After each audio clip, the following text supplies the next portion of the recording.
everyone, it's Raquel of Raquel's Carbon Cuisine, and today I'm going to be making plantain cups with ackee and saltfish. And when I tell you these were good, I mean these were amazing.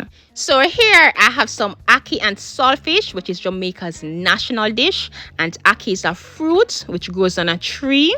Yes, I also have some chopped onion, garlic, Scotch bonnet pepper, fresh thyme, and tomatoes. And this is going to go great with the ackee and saltfish.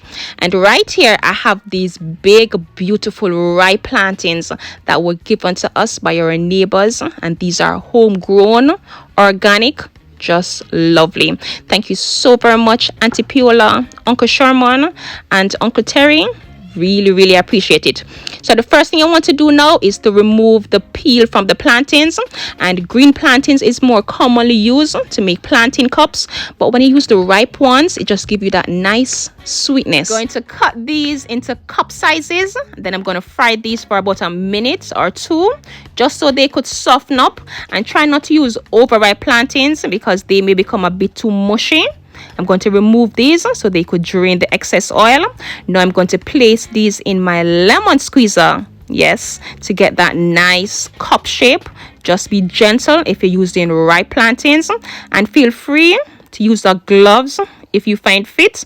Then I'm going to double fry these to get that nice crisp, but you could also place these in the oven just to avoid that extra fry.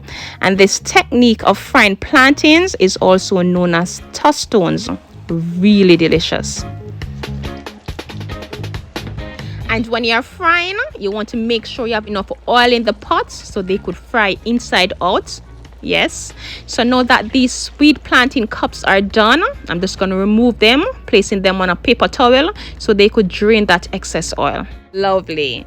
So now that these plantain cups are ready, it's time to make my mouth-watering ackee and saltfish. So to a bit of cooking oil, I'm going to saute the onion, the garlic, bell peppers, the tomato, that hint of Scotch bonnet pepper that's smelling so good. I'm going to allow these to release their individual fragrance. Now in with the saltfish or the codfish, allowing that to soak up all of that nice flavor.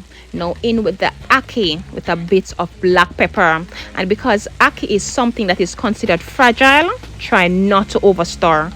And when I say this is ready and smelling amazing, that hint of Scotch bonnet pepper, oh my goodness. Now it's time to stuff these cups, sweet plantain cups stuffed with ackee and saltfish. And I really doubt it gets any better than this, you know. When I tell you this was good, this was absolutely delicious. And you could get creative and you could stuff this with whatever filling you like. I just want to thank you so very much for watching, and remember, if you like this video, do not leave without clicking the like button.